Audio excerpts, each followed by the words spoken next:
अस्सलाम वालेकुम स्टूडेंट्स, आज हम लेक्चर नंबर 36 स्टार्ट करेंगे। इस लेक्चर में भी हमने चैप्टर नंबर 11 की एक्सरसाइज देखनी है। कल आपको याद होगा हमने क्वेश्चंस किए थे, कुछ आउटपुट क्वेश्चंस थे। पार्ट 3 के क्वेश्चन नंबर 1 एंड 2 हमने सॉल्व किया था। आज हम पार्ट 3 का क्वेश्चन नंबर 3 एंड 4 करेंगे और उसके साथ ही कुछ एरर फाइंड करने के क्वेश्चंस भी हम देखेंगे।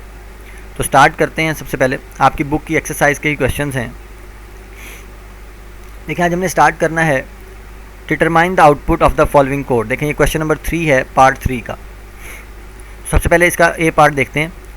देखिए, integer a is equal to 1, एक वेरिएबल डिक्लेयर किया गया है ए और उसमें 1 सेव कर दिया गया, 1 सेव कर दिया गया। उसके बाद integer b is equal to 6, एक वेरिएबल बी है उसमें 6 सेव कर दिया गया। कंडीशन चेक, इस तरह से आपने लाइन बाय लाइन एग्जीक्यूट करते रहना है और आपको आंसर का पता लग जाएगा। देखें, if a plus b is less than 7, वो कहता है a plus b less than 7, condition true हो रही है या फॉल्स हो रही है। चेक करें, a प्लस बी अगर हम करते हैं तो a प्लस बी का मतलब है 6 प्लस 1, तो ये हो जाएगा 7। तो 7 इज़ लेस दैन 7, ये कंडीशन फॉल्स हो रही है क्योंकि 7 लेस दैन 7 नहीं होता। कंडीशन के फॉल्स होने पर ये वाली स्टेटमेंट एग्जीक्यूट नहीं होगी बल्कि एल्स वाली स्टेटमेंट एग्जीक्यूट होगी। तो लिखा हुआ है प्रिंट एफ। देखें, यहाँ पे b वेरिएबल को प्रिंट किया जा रहा है, तो आंसर क्या आएगा 6, क्योंकि आप देखें b की वैल्यू जो है वो 6 है। तो इस तरह से ये 6 आपके सामने प्रिंट हो जाएगा। तो आपने आंसर में 6 लिखना होगा। पेपर में जब क्वेश्चन आएगा तो आंसर गिवन नहीं होगा बल्कि आपने ये पूरे प्रोग्राम को खुद एग्जीक्यूट करके आंसर बताना होगा कि आंसर 6 आएगा। इस तरह से इसका बी पार्ट देखते हैं। Integer a is equal to 1, b is equal to 5। अब ए और बी है, इसमें 1 और 5 असाइन किया गया। If a plus b is less than 6, देखें यहाँ पर कंडीशन है कि ए प्लस बी करें और लेस दैन 6 के साथ उसको चेक करना। देखें, ए प्लस बी का मतलब है कि 1 प्लस 5, तो ये 6 हो जाएगा। तो 6 इज़ लेस दैन 6, ये कंडीशन भी फॉल्स है। उस सूरत में भी ये वाली स्टेटमेंट नहीं बल्कि एल्स के बाद वाली स्टेटमेंट एग्जीक्यूट होगी। एल्स के फ़ौरन बाद देखें स्टेटमेंट है प्रिंट एफ बी, इसका मतलब बी प्रिंट होगा और बी की वैल्यू आप देख लें अभी क्या है 5, जो अभी सबसे टॉप पे वैल्यू लिखी हुई है। तो ये देखें आंसर में 5 प्रिंट हो गया। अब ये जो 6 प्रिंट हुआ है ये सबसे लास्ट वाली स्टेटमेंट पे प्रिंट हुआ है। आपने ये देखना है कि एल्स के बाद 2 स्टेटमेंट्स हैं, लेकिन ये दोनों स्टेटमेंट्स एल्स का हिस्सा नहीं है क्योंकि आप देखें यहाँ पर ब्रैकेट्स नहीं लगी हुई। मैंने आपको बताया था कि जब एक से ज़्यादा स्टेटमेंट्स होती हैं तो उनको ब्रैकेट्स में लिखा जाएगा, फिर वो इफ़ या एल्स के ऊपर डिपेंड करेंगी। यहाँ पर सिर्फ एक स्टेटमेंट है एल्स के फ़ौरन बाद वाली जो एल्स के ऊपर डिपेंड कर रही है। तो बाद वाली स्टेटमेंट का एल्स के साथ कोई ताल्लुक नहीं है, उसने एग्जीक्यूट होना ही है चाहे एल्स पार्ट एग्जीक्यूट हो या ना हो। तो यहाँ पर देखें, अब 5 प्रिंट होने के बाद प्रिंट एफ लिखा हुआ है ए प्लस बी, तो ये ए प्लस बी जो है वो देखें कितना हो जाएगा। ए और बी को हम करें, ए 1 है बी 5 है तो 6 है। तो देखें आंसर में 6 भी प्रिंट हो गया। तो पहले 5 प्रिंट हुआ जो कि बी की वैल्यू थी, फिर 6 प्रिंट हुआ जो कि ए प्लस बी की वैल्यू थी। तो लास्ट वाले दोनों प्रिंट एफ प्रिंट हुए हैं। उसके बाद सी पार्ट देखें, एक्स इज इक्वल टू 1 है, वाई और जेड वैल्यू यहाँ पर असाइन नहीं की गई बल्कि नेक्स्ट लाइन में y is equal to z is equal to 3, ये इज़ इक्वल टू नहीं बल्कि इसको हम असाइनमेंट ऑपरेटर कहेंगे। तो देखें 3 को y और z दोनों में असाइन कर दिया गया है। ये कंपाउंड असाइनमेंट स्टेटमेंट है कि 3 को एक ही लाइन में y और z दोनों में असाइन किया गया है। अब देखें x की वैल्यू 1 है, y और z की 3 है। अब कंडीशन चेक करनी है, x is equal to y है, कंडीशन के 3 पार्ट्स हैं और तीनों पार्ट्स के दरमियान में और ऑपरेटर लगा हुआ है। x is equal to y, condition false हो रही है। y is equal to z, y is equal to z है क्योंकि y भी 3 है z भी 3 है। इसका मतलब कंडीशन का एक भी पार्ट अगर ट्रू हो जाए और दरमियान में अगर और का साइन हो तो इसका मतलब पूरी कंडीशन को ट्रू ही माना जाएगा। तो पूरी कंडीशन ट्रू होने पर हम प्रिंट एफ करेंगे यस, एल्स वाला पार्ट एग्जीक्यूट नहीं होगा। तो देखें स्क्रीन के ऊपर आप देख सकते हैं कि आंसर में यस प्रिंट हुआ है। इस तरह से डी में देखें, ए और बी 2 वेरिएबल्स डिक्लेयर किए गए, ए इज़ इक्वल टू 20 है, बी इज़ इक्वल टू 60 है। अब देखें यहाँ पर उसने कंडीशन लगाई है कि इफ़ बी मॉडुलस ए, कि अगर आप बी का मॉडुलस लेते हैं ए के साथ, आप देखें 60 का मॉडुलस 20 के साथ जब लेंगे तो इज़ इक्वल टू 0 आएगा। तो देखें यहाँ पर कंडीशन ट्रू हो जाएगी, बी मॉडुलस ए 0 आएगा इज़ इक्वल टू 0, तो 0 इज़ इक्वल टू 0 मतलब कंडीशन ट्रू हो गई। कंडीशन के ट्रू होने पर ये वाला पार्ट एग्जीक्यूट होगा। तो print f result is equal to के बाद फॉर्मेट स्पेसिफायर है जो कि बी मॉडुलस ए की वैल्यू को प्रिंट करेगा। तो बी मॉडुलस ए की वैल्यू क्या है 0, आप बी मॉडुलस ए करके देख लें 0 ही आएगा। तो स्क्रीन के ऊपर देखें क्या लिखा हुआ आया, रिजल्ट इज़ इक्वल टू 0, तो एल्स पार्ट जो है वो एग्जीक्यूट नहीं होगा। इस तरह से क्वेश्चन नंबर 4 के भी 4 पार्ट्स हैं, उनको भी एग्जीक्यूट करके देखते हैं। देखें सबसे पहले ए पार्ट देखें, character C is equal to A को सी करेक्टर वेरिएबल में असाइन कर दिया गया है। अब स्विच वाला प्रोग्राम है, सी मतलब ए क्योंकि सी में ए पड़ा हुआ है। अब इस ए को यानी कि इस सी वेरिएबल एक्सप्रेशन को मैच किया जाएगा तमाम केसेस के साथ। सबसे पहले केस ए है, उसने प्रिंट एफ की स्टेटमेंट नीचे लिखने की बजाय सामने लिख दी है, कोई इशू नहीं है। प्रिंट एफ वन प्रिंट होगा क्योंकि सी के अंदर ए पड़ा हुआ है और वो केस ए के साथ मैच हो गया। लेकिन 1 प्रिंट होने के बाद 2 और 3 क्यों प्रिंट हुआ है? देखिए आंसर है 1 2 3। 2 और 3 इसलिए प्रिंट हुआ है क्योंकि प्रिंट F1 के बाद ब्रेक स्टेटमेंट यूज़ नहीं की गई, इस तरह से आगे भी ब्रेक स्टेटमेंट यूज़ नहीं की गई। तो ब्रेक स्टेटमेंट जब तक एग्जीक्यूट नहीं होगी तो ब्रेक नहीं होगा, बल्कि प्रोग्राम जो है वो एग्जीक्यूट होता रहेगा। इसलिए 1 एग्जीक्यूट तो हुआ क्योंकि केस के साथ मैच हुआ, लेकिन 2 और 3 इसलिए एग्जीक्यूट हो गया क्योंकि 1 के बाद ब्रेक स्टेटमेंट इस्तेमाल नहीं की गई थी। नेक्स्ट प्रोग्राम बी पार्ट देखें। Integer P Q R 3 variables declare किए गए। P के अंदर 10 असाइन कर दिया गया, Q में 3 असाइन किया गया। कंडीशन चेक करें, R की वैल्यू में अभी कुछ R वेरिएबल में कुछ भी असाइन नहीं हुआ फिलहाल, अभी P में 10 है और Q में 3 है। If P modulus Q is equal to 3, वो कहता है P मॉडुलस Q करें अगर वो 3 के बराबर है। आप P मॉडुलस Q करें, P में 10 है और Q में 3 है, तो 10 और 3 का जब हम मॉडुलस लेंगे तो वो 3 के इक्वल नहीं आएगा बल्कि 1 आएगा। तो 1 P मॉडुलस Q का मतलब है 1 is equal to 3। Condition wrong हो जाएगी। कंडीशन के रॉन्ग होने पर R इज इक्वल टू 0 नहीं बल्कि एल्स पार्ट में R is equal to 1 execute होगा। मतलब इसका मतलब ये है कि 1 जो है वो R में असाइन कर दिया गया। जब ये वाली स्टेटमेंट एग्जीक्यूट होगी R असाइनमेंट ऑपरेटर 1, तो इसका मतलब R में कितना आ गया? 1 आ गया। और प्रिंट एफ स्टेटमेंट एग्जीक्यूट होगी R, तो इसका मतलब ये आपके सामने स्क्रीन के ऊपर 1 डिस्प्ले हो जाएगा। नेक्स्ट प्रोग्राम देखें c part. Integer k is equal to 8 है और m इज इक्वल टू 7 है। अब यहाँ पर देखें इसने कंडीशनल ऑपरेटर इस्तेमाल किया है। अब इंटीजर z वैल्यू, उसने इंटीजर z वेरिएबल डिक्लेयर किया। ये स्टेटमेंट ज़रा आपने ध्यान से देखनी है। इंटीजर z उसने वेरिएबल डिक्लेयर किया। अब z में वैल्यू असाइन कर रहा है, किस तरह से देखें।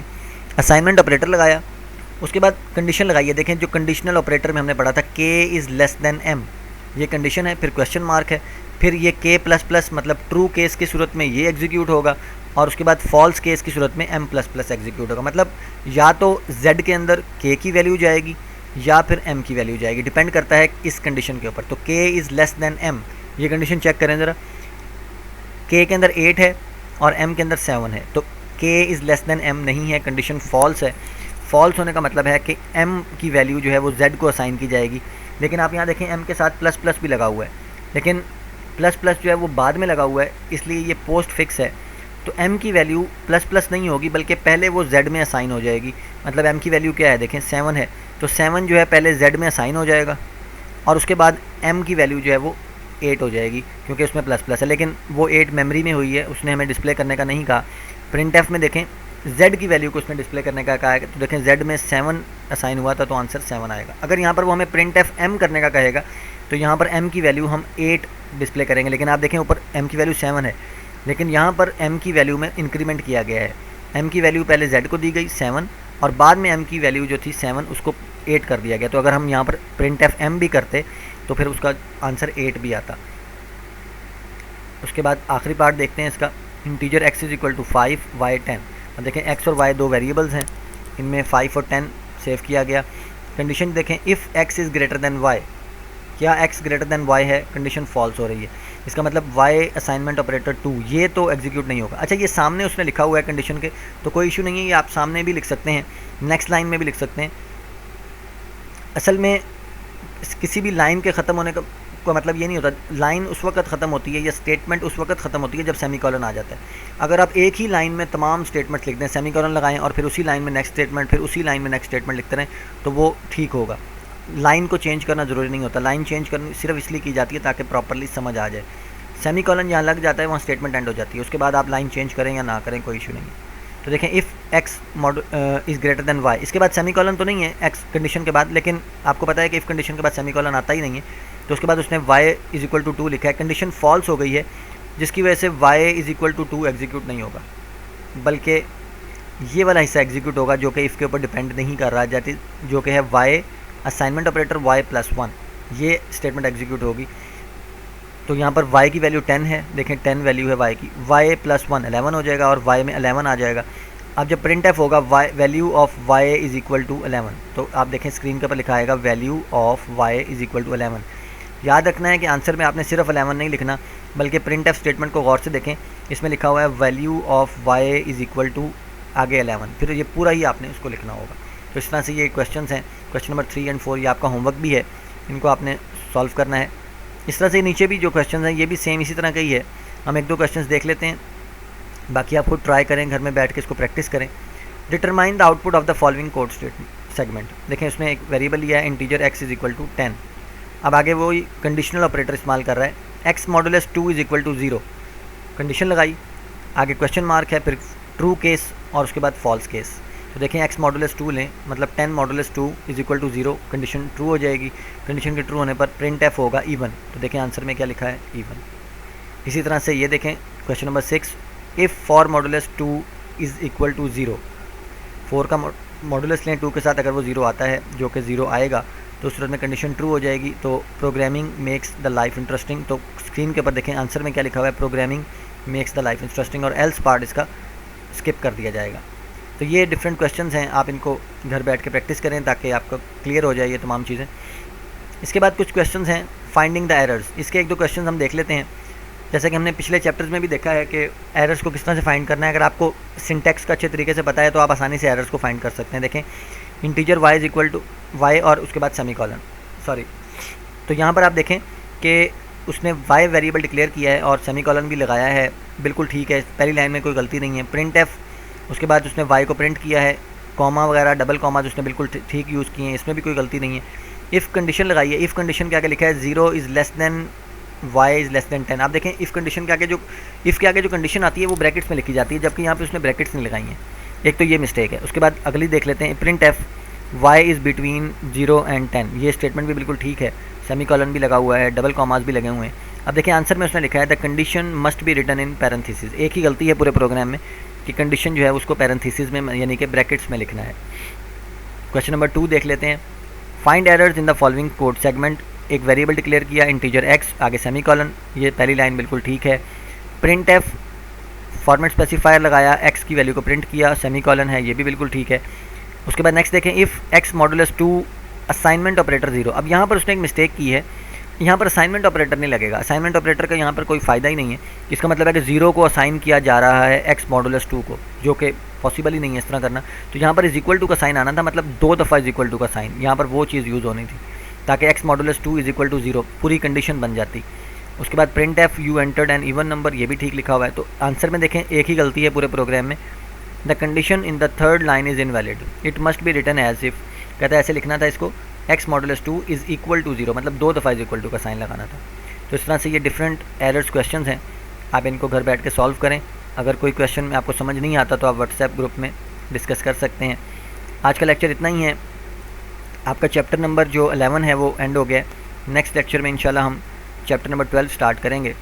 जज़ाकल्लाह।